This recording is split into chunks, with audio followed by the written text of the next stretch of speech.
Hey, it's Nikki Xx back again, your personal trainer, nutritionist, Pilates instructor, and I don't know, all-round good chick. I'm just going to go with that. So I'm here today to talk to you about an email I just got actually. So just going through my inbox, you know, the usual, and I got a potential client message me or email me. She actually emailed me a few days ago and I gave her options, which is what I had available, which was not much because let's be honest, I am an in-demand personal trainer and fitness coach and I don't have a lot of slots available. That's true, by the way. So I emailed her back and let her know that I pretty much only have one spot available. It is a crap spot, but it's the only one I've got. Otherwise, she might need to look at my online coaching program. So I gave her that option and, you know, basically asked her what her goal was. So I got the email back today, which is about 4 days have passed. So I don't know that this is actually like an urgent goal for this client. Anyway, all good. She says, no, that slot doesn't suit. But yeah, tell me about your coaching program. You know, what's the go? So I will email her back and give her the coaching options. She did reply to me that her goal was to be toned. And that was it. My goal is to be toned. Now I sat there, looked at the toned word, and I'm almost like wanting to scream down my computer and say to her, what do you mean by toned? Please explain that, because it can mean so many things. Like in my years of being a PT and group fitness coach, I have a lot of people come to me, a lot of women come to me and say, I just want to get toned, just toned, a couple of kilos, maybe toned. Toned is thrown around a lot, and I do get the meaning of tone. I know what toning means. I've used it before. I'm guilty of being sucked into, not sucked into, that's not true, but I'm guilty of using the word a lot in my younger years. Just want to get toned. Now the definition of toned in the Oxford Dictionary, now the definition of toned in the Oxford Dictionary is, let me just get that again for you, hang on. All right, I'm back. It is having oh my gosh, I'm really bad at, my memory's terrible. Okay, having firm and well-defined muscles. That is the Oxford Dictionary definition of being toned. So if I said that to somebody, oh great, so you want to be firm and well-defined, have well-defined muscles, I'm sure they would freak out. Now a lot of women, when they say toned, they're talking more about being lean, no cellulite. Actually, skinny is sometimes a word that comes up. Having abs, visible abs, probably just so far removed from, well, sometimes they use the word firm, but so far removed from well-defined muscles that, yeah, they can't relate to that. It's actually not it's not their goal word. They use tone because to them, it can mean a heap of different things, but it basically, you know, gives them comfort in knowing that that's going to reach their goal. They don't necessarily want to lose weight per se on the scales, but if we break it down, being toned is basically building a bit of lean muscle and stripping a bit of body fat. That is actually when you talk to a fitness person, aka myself. When I hear the word toned, basically that spells out to me that we need to build a bit of muscle and we need to burn a bit of body fat. So that is what toned means. However, you girls, women, ladies, do often use that in a completely different context. Now, some of you will say, yeah, I want to get toned, I've got some cellulite, but basically cellulite is excess fluidy fat under the skin that once again needs to be addressed with fat loss. So I don't think some people like using the word fat or fat loss. I think they kind of think, well, I'm not fat. I know I'm not fat. I just want to get toned.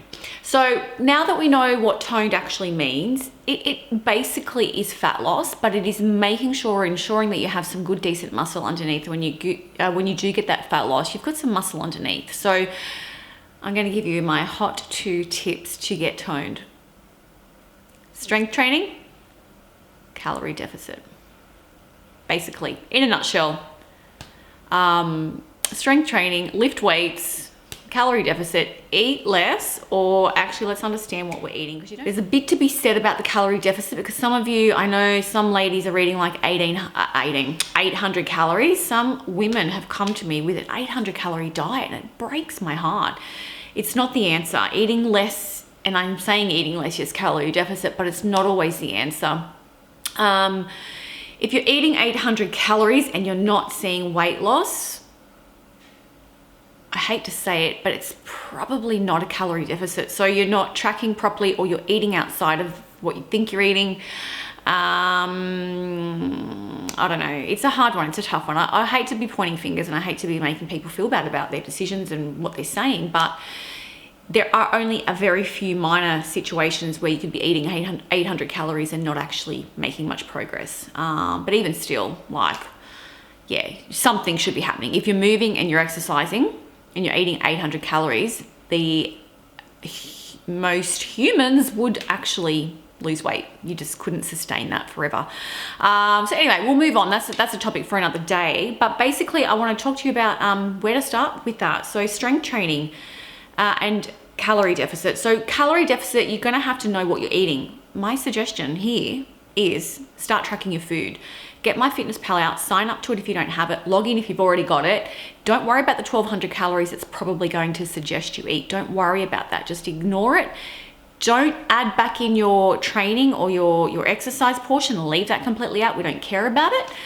We just want to start to see what you're eating. So 7 to 14 days of tracking your food in MyFitnessPal, and we can then start to get averages of what you're actually eating over an entire week, because you might eat really well Monday, Tuesday, Wednesday. Thursday comes around, I don't know, Thursday night drinks, maybe it's footy, maybe it's dinner on Friday night with the girls, maybe Saturday with a hubby or boyfriend, or out with the kids. I don't know. You might have a very busy schedule.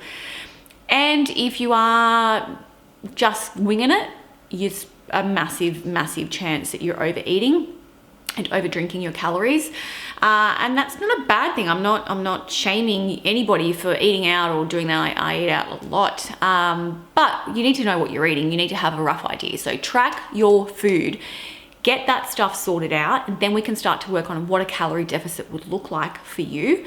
And then get into the strength training. So I know a lot of people are like, oh, I don't really see the benefit. I don't really like it. It doesn't seem like you're doing much. Shut up. Seriously, shut up. Do your strength training. If you do it for no other reason than looking after your bone health, your joints, and all your internal thriving body parts, that should be one reason why you should be incorporating strength training into your life.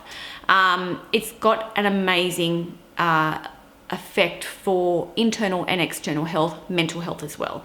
So don't neglect it. If you don't like it, just do a little bit. You don't have to do it all. But basically, my ladies over in the Fit Body Project thrive on it. Once they start doing strength training, they don't actually really want to do HIIT training much at all. Like, I've just done a poll in a group that we've got going for 9 weeks now. And whilst they say a few of them are like, oh yeah, no, I don't really miss it. I enjoyed it while I did it, but now the strength training is actually so much more stimulating. And it's less exhausting and taxing on the body. So it's still hard work, don't get me wrong, but it's a different kind of exhaustion for these ladies. They're able to slot that into their life over a 7-day period, training 3 days a week, tracking your food and just monitoring your macros.